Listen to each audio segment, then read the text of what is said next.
여러분 안녕하십니까? 정치내비게이션의 아나운서 정승조입니다. 세월호 침몰 참사로 온 국민의 관심이 진도 앞바다에 가 있는 틈에 정부가 연재욱 청와대 국방비서관을 육군교육사 부사령관으로 발령했습니다. 연 전 비서관은 사이버사령부의 18대 대선 개입 사건의 핵심 인물이죠. 대선 개입 댓글 공작을 지시하고 청와대와 국방부의 작전 결과를 보고하는 등 군 대선 개입의 몸통이라는 지목을 받았습니다. 국방부는 수사에 적극 협조하기 위해서 스스로 옮기겠다는 의사를 밝혔다고 교체 이유를 댔지만은 정부의 설명을 국민이 얼마나 납득할 수 있을지 의문이 듭니다.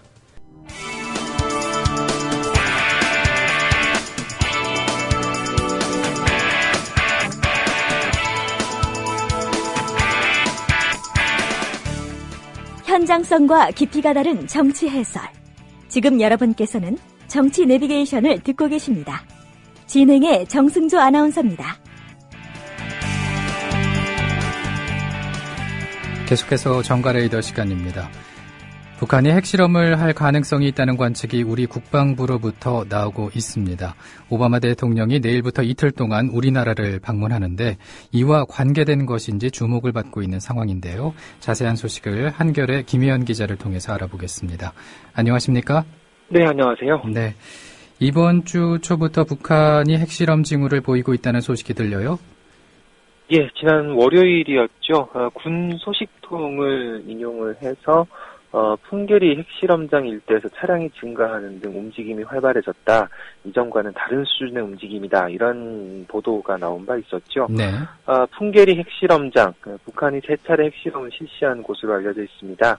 함경 북도에 있는데 굉장히 산 속에 있어서 지도상에서 보면은 잘 어느 지점이다 이렇게 좀 콕 집어서 말하기도 힘든 곳일 수도 있는데 어쨌든 여기 최근 입구에 가림막으로 추정되는 시설을 설치하고 또 차량 움직임도 급격하게 증가했다 이런 얘기도 있었고요. 결국 이런 걸 파악한 거는 한국과 미국 정보 당국이 위성 사진 같은 걸 통해서 이런 징후를 파악했다 이런 이야기도 있었습니다. 네. 국방부에서 발표한 내용을 토대로 본다면 핵실험이 임박했다는 것인가 이렇게 생각할 수도 있을 것 같은데 어떻습니까? 예, 지금 좀 전에 말씀드린 거는 이제 처음에 얘기가 군수식통을 인용해서 나왔던 보도들인데 국방부에서 여기에 대해서 이제 정식으로 발표를 했죠. 우리 군은 핵실험이 임박했다고 보는 분위기입니다. 관련 보도가 나왔던 이 월요일 그리고 이튿날 화요일에 국방부 대변인 정례 브리핑이 있었는데요. 김민석 대변인 얘기는 이렇습니다. 언제든지 결정만 하면 기습적으로 핵실험을 할 수 있는 단계에 와 있다. 북한의 핵실험에 대비해서 군사 대비 태세를 강화하기 위해 21일 오전 9시부터 국방부 합참 통합 위기관리 TF를 가동시켰다. 이런 얘기였는데요. 네. 최근 북한의 풍계리 핵실험장 주변 움직임을 볼 때 북한이 사실상 이미 경고한 바 있는 4차 핵실험 준비를 마치고 강행을 할지 말지에 대해서 최종 결단만 남겨놓은 단계다. 이렇게 군 당국이 판단한다는 거죠. 또 한미 정보 당국이 이런 상황을 똑같이 보고 있다. 이렇게 김민석 대변인이 얘기했는데 결국 미국 쪽에서도 그런 시각을 공유하고 있다는 얘기였습니다. 예. 그러면서 김민석 대변인이 또 그렇게 판단하게 된 근거인 것처럼 덧붙인 게 있었는데 이런 얘기입니다. 북한에서 적들이 상상하기도 힘든 다음 단계 조치를 취할 준비를 하고 있다. 또 4월 30일 이전에 큰일이 일어날 것이다. 큰 한방을 준비하고 있다. 이런 언급이 북한에서 나오고 있다는 게 김민석 대변인 얘기였습니다. 네, 이 북한에서 적들이 상상하기도 힘든 다음 단계 조치를 취할 준비를 하고 있다. 4월 30일 이전에 큰일이 일어날 것이다. 큰 한방 준비하고 있다. 이런 언급은 어디서 나왔다는 얘기인가요? 공식적인 경로를 통해서 나왔다는 말입니까? 출처를 밝히진 않아서 이제 짐작을 할 수밖에 없는데 네, 일단 네. 공식적으로는 이런 표현이 등장한 게 보이지 않습니다. 우리 군에서는 이렇게 얘기를 하죠. 북한에서 공공연히 떠도는 말을 여러 채널을 통해 입수한 것으로 안다라고 했는데 그렇다면은 이게 이 현지에서 활동하는 이 정보원들이 수집을 해줬다는 건지 아니면 도청 감청을 통해서 얻은 첩보냐 이런 추측이 계속 나오는데 어느 정도 어떤 건지 확언할 수도 없는 그런 상황인 거죠. 하지만 뭐 이 정도까지 공개할 정도면 뭐 이렇게 좀 이 출처가 모호하게 출처를 감춰가면서 발표를 할 정도면 다른 의도가 있는 건 아니냐 이런 의구심도 나오는 상황이고요. 예. 그러다 보니까 뭐 거기서 좀 더 나아간 분들은 이게 뭐 세월호 침몰 대응이 미숙했다는 이 정부를 비판하는 여론을 호도해보려고 어떤 국면 전환용으로 내놓은 게 아니냐 이런 비판적인 시각도 나오는 거죠. 예, 정말 그 세월호 침몰 사고의 시기에 맞게 또 이런 내용이 나오니까 정말 그 국민들께서도 아마 그 국면 전환용이 아닐까라는 생각을 하실 것 같은데, 근데 오늘 또 뉴스 브리핑에서도 전해드렸습니다마는 국방부 입장과 또 북한 38로스의 입장이 좀 다른 걸로 이렇게 드러나고 있더라고요, 보니까요. 예, 뭐 미국 존스홉킨스 대학의 한미연구소가 운영하는 사이트죠. 이 북한 전문 웹사이트인데 38로스라고 하죠. 어제 북한의 풍계리 핵실험장 주변에서 차량 물자의 움직임이 활발해지긴 했지만 핵실험이 임박했다고 보기는 어렵다 이런 분석 결과를 내놨습니다. 예. 38로스 얘기를 보면 이 3월 초부터 지난 19일까지 지난 6주 동안 찍은 상업위성 사진을 관찰한 결과 풍계리 핵실험장 남쪽 경도 입구에서 물품 운송용 대형 나무 상자 그리고 박스 목재가 포착이 됐고 차량이 오가는 모습도 보였다라고 했습니다. 예. 여기까지는 국방부에서 나온 얘기와 어떻게 보면 맥락이 같다고 볼 수 있죠. 그런데 이 38로스에서 분석하기로는 북한이 과거 3차례 핵실험을 했을 때 그 전에 포착됐던 것처럼 이 차량과 인원, 장비의 활동 강도가 높지는 않았다. 특히 이 과거 핵실험 전에 실험 자료를 송신하기 위해서 배치됐던 이 통신용 밴 차량이나 위성 안테나는 보이지 않았다. 그러므로 핵실험 준비 초기 단계이거나 봄맞이 시설 유지 보수 목적일 수 있다. 이렇게 결론을 내리고 있습니다. 네, 38로스에서는 이렇게 얘기를 하고 있는데, 그렇다면 우리 군에서는 여기에 대해서는 뭐라고 하고 있습니까? 군 얘기도 사실 일리는 있습니다. 군사위성과 상업위성이 가진 어떤 해상도 차이라고 설명을 하고 있는데요.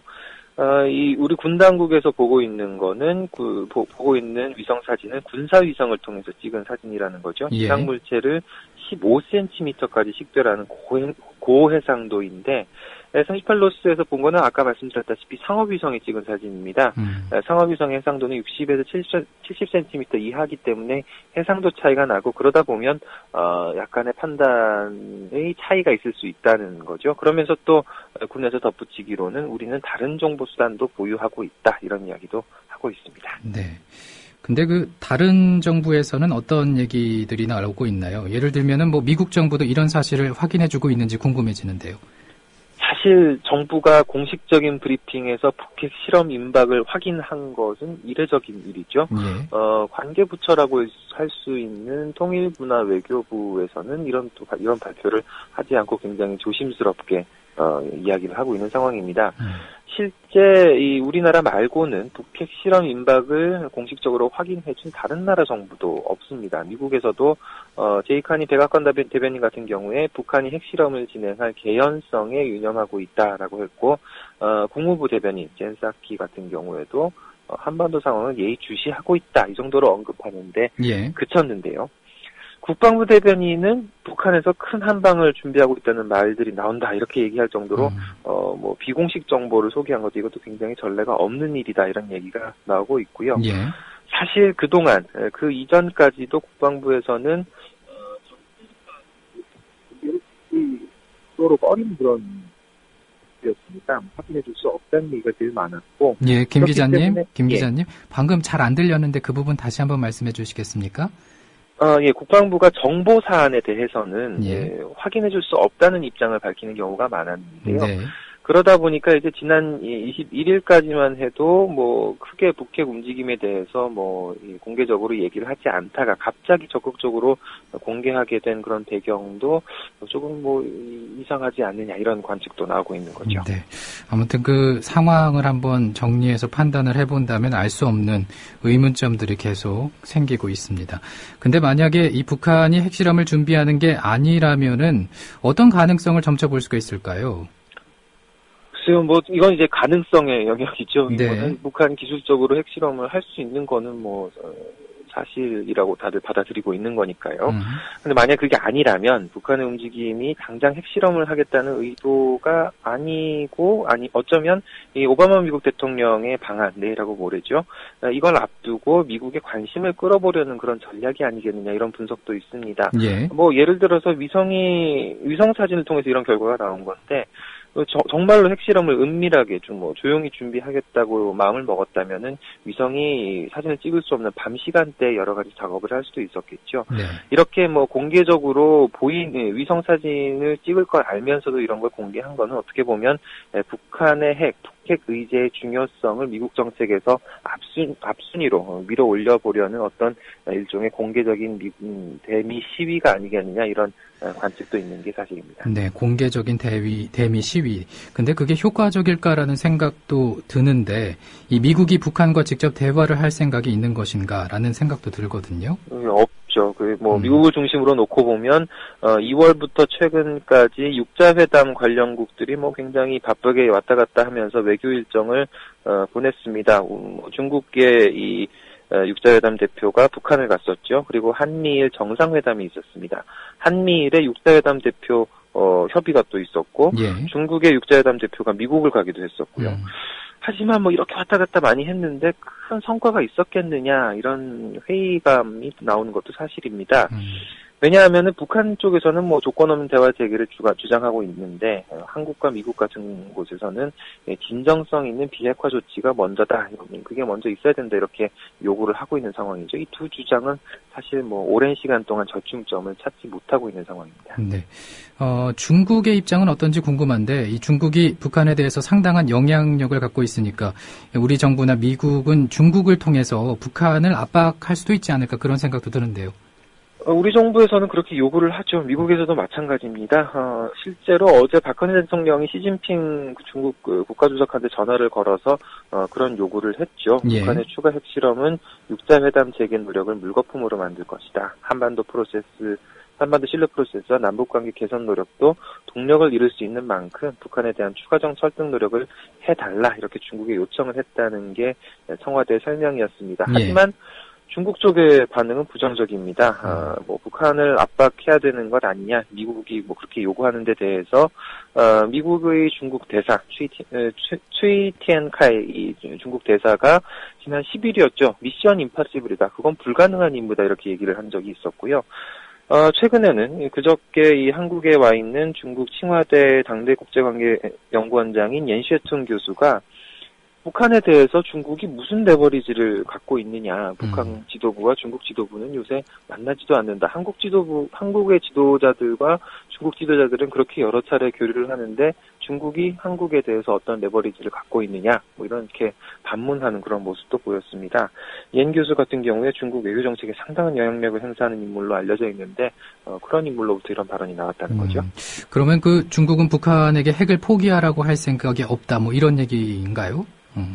글쎄요, 옌쉐충 교수 얘기를 계속 들어보면, 꼭 그런 건 아닌 것 같습니다. 현실적으로 어렵다는 거죠. 네. 그저께 했던 발언은 계속 보면, 중국도 분노와 불만을 표명할 것이다. 이렇게, 예를 들어서 사책 실험을 북한이 한다면, 이 중국도 그렇게, 분노와 불만을 표명할 것이다. 이렇게 선을 그었지만, 한편으로는, 중국이 북한에 경제 제재를 가하면 북한이 핵을 포기할 거란 시각이 있지만 이거는 북한은 어떤 값을 부르더라도 핵을 포기하지 않을 것이다 이렇게 얘기를 하고 있습니다. 네, 왜냐하면 오늘 여기까지 듣겠습니다. 네.